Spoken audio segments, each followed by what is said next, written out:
1977 California की jail में Lawrence बिटकर और रॉय नॉरिस नाम के दो आदमी पहली बार मिले। लॉरेंस को रॉबरी के जुर्म में पकड़ा था और रॉय को असॉल्ट के केस में।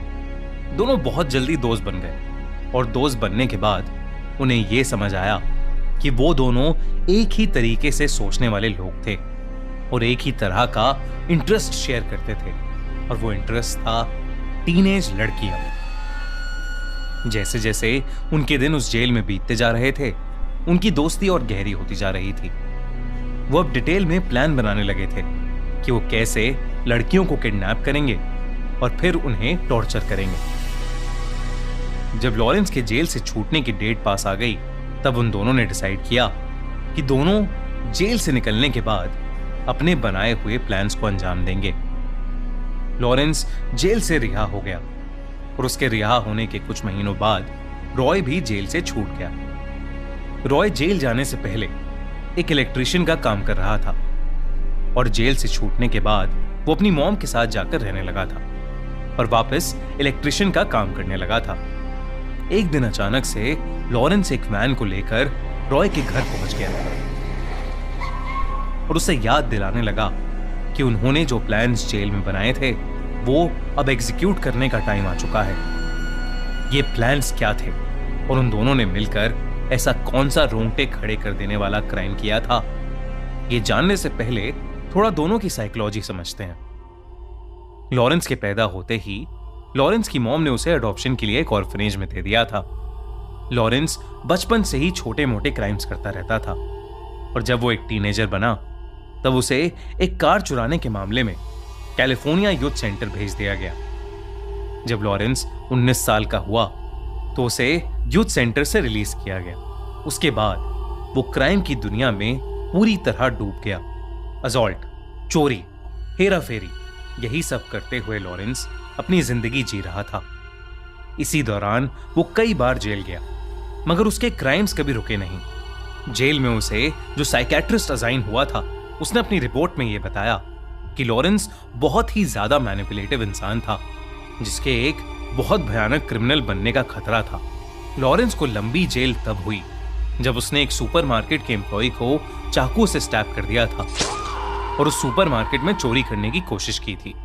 इसके बाद उसे कैलिफोर्निया मेंस कॉलोनी भेज दिया गया, जहां उसकी मुलाकात रॉय से हुई।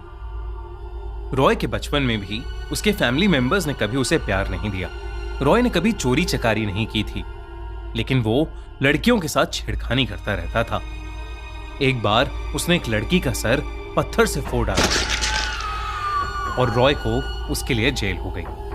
दोनों रॉय और लॉरेंस दिमागी रूप से डिस्टर्ब थे, जिसकी वजह से वो ये उल्टे सीधे क्राइम्स करते थे। लेकिन वो इतना बड़ा क्राइम करेंगे ये कभी किसी ने नहीं सोचा था। लॉरेंस वैन लेकर तैयार था ताकि दोनों मिलकर टीनेज लड़कियों का फायदा उठा सकें और उसके बाद उन्हें जान से मार सकें। उन दोनों ने अपनी उस वैन का नाम रखा था द मर्डर मैक। सब कुछ रेडी था, प्लान भी बिल्कुल तैयार था, मगर दोनों को पहले अपने प्लान को एक्सपेरिमेंट करके देखना था। इसीलिए उन्होंने कुछ 5 महीनों के अंदर अंदर 20 लड़कियों को पटाया। लेकिन उन्होंने उन लड़कियों के साथ कुछ नहीं किया। ये सिर्फ एक प्रैक्टिस रन था ताकि वो शहर के कुछ ऐसे स्पॉट्स ढूंढ सकें जहां कोई आता जाता ना हो। जब रॉय और लॉरेंस को समझ आ गया कि उनका प्लान काम कर रहा था, तो उन्होंने अपना आखिरी स्टेप एग्जीक्यूट किया। उन्होंने एक टूल बॉक्स रख लिया था जिसके अंदर लड़कियों को टॉर्चर करने का सामान था। टेप, स्क्रू ड्राइवर, चाकू, सिजर्स, रस्सियां। इसके अलावा उस टूल बॉक्स में एक कैमरा और टेप रिकॉर्डर भी था ताकि वो ये सब रिकॉर्ड कर सकें। इसके बाद रॉय और लॉरेंस को रोक पाना नामुमकिन हो गया था।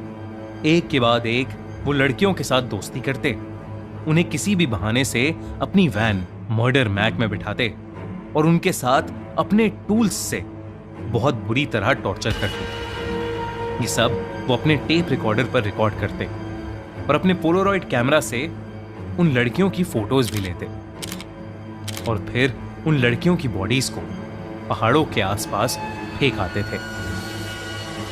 हैलोवीन 1979 की रात भी कुछ ऐसा ही हुआ। शर्ली नाम की 16 साल की लड़की वो उस शाम अपनी पार्ट टाइम जॉब खत्म करके अपने दोस्त की पार्टी में जा रही थी, लेकिन फिर उसका मन बदल गया और वो वापस अपने घर वॉक करके जाने लगी। हैलोवीन की रात सब लोग वैसे ही अलग अलग स्केरी कॉस्ट्यूम्स और मास्क पहनकर रोड्स पर बाहर होते हैं। ऐसे में कोई भी मास्क पहनकर आकर आप पर अटैक कर सकता है और आपको अंदाजा भी नहीं लगेगा। ऐसा ही कुछ शर्ली के साथ हुआ। वो एक सुनसान गली से जा रही थी जब उसे लगा कि कोई उसे फॉलो कर रहा है। जब उसने पीछे मुड़कर देखा तो उसके पास एक वैन आकर रुका। उस वैन में एक आदमी मास्क पहने बैठा था। शर्ली डर गई तो उस आदमी ने अपना मास्क उतारा। मास्क के नीचे कोई और नहीं बल्कि लॉरेंस था। शर्ली के रेस्टोरेंट में लॉरेंस कई बार आता जाता था, इसलिए शर्ली उसका चेहरा पहचानती थी। इसलिए जब लॉरेंस ने उसे लिफ्ट ऑफर की तो वो मान गई और उस वैन में चढ़ गई।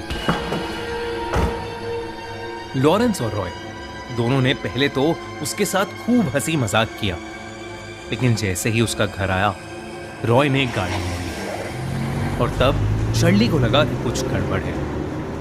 रॉय और लॉरेंस एक सुनसान जगह में गाड़ी को ले गए और फिर उन्होंने शर्ली के साथ भी वही करा जो बाकी लड़कियों के साथ करते थे। उन्होंने उसके साथ जोर जबरदस्ती की, शर्ली को बुरी तरह टॉर्चर किया और उसे मार डाला और फिर उसकी बॉडी को किसी घर के लॉन में फेंक कर वहां से चले गए। रॉय अक्सर एक बार में ड्रिंक करने जाता था जहां एक आदमी उसका अच्छा दोस्त बन गया था। उस हैलोवीन की रात रॉय ने शराब के नशे में अपने उस दोस्त को अपने क्राइम्स के बारे में सब कुछ बता दिया।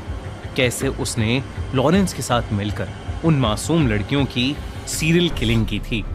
रॉय का दोस्त ये सब बातें सुनकर इतना घबरा गया कि उसने ये सब जाकर पुलिस को बता दिया। जब पुलिस को ये सब पता चला तो उन्हें कुछ समय पहले की एक कंप्लेंट याद आई जिसमें एक लड़की ने पुलिस को बताया था कि 2 आदमी वैन में आए थे और वो उसे छेड़ने लगे थे। और फिर जब पुलिस को शर्ली की बॉडी मिली तो उन्हें यकीन हो गया कि उसका मर्डर भी इन्हीं टूल बॉक्स किलर्स ने किया होगा। इसके बाद दोनों को फौरन ढूंढकर अरेस्ट कर लिया गया। लॉरेंस के अपार्टमेंट से कई लड़कियों के कपड़े, ज्वेलरी और उनका सामान बरामद हुआ। वो सारी लड़कियां मिसिंग थीं। पुलिस ने ये सब एविडेंस के तौर पर यूज किया। रॉय नॉरिस ने अपने जुर्म को कबूल कर लिया और वो लॉरेंस के खिलाफ टेस्टिफाई करने को भी तैयार हो गया, जिसकी वजह से उसकी फांसी की सजा को थोड़ा कम कर दिया गया। वहीं दूसरी तरफ लॉरेंस को अपने जुर्म का कोई गिल्ट या रिग्रेट नहीं था। कोर्ट केस चलते हुए वो हर समय बस हंसता रहता और अपने आप को एक सेलिब्रिटी समझता रहता। उसे कोर्ट ने डेथ पेनल्टी दी। जो इस केस का इन्वेस्टिगेटिंग ऑफिसर था उसने टेस्टिफाई किया था कि उसने आज तक लॉरेंस से ज्यादा ट्विस्टेड और घिनौना आदमी कभी नहीं देखा था। यह केस आज तक की हिस्ट्री में सबसे ज्यादा रुथलेस और दिल को हिला देने वाला केस साबित हुआ।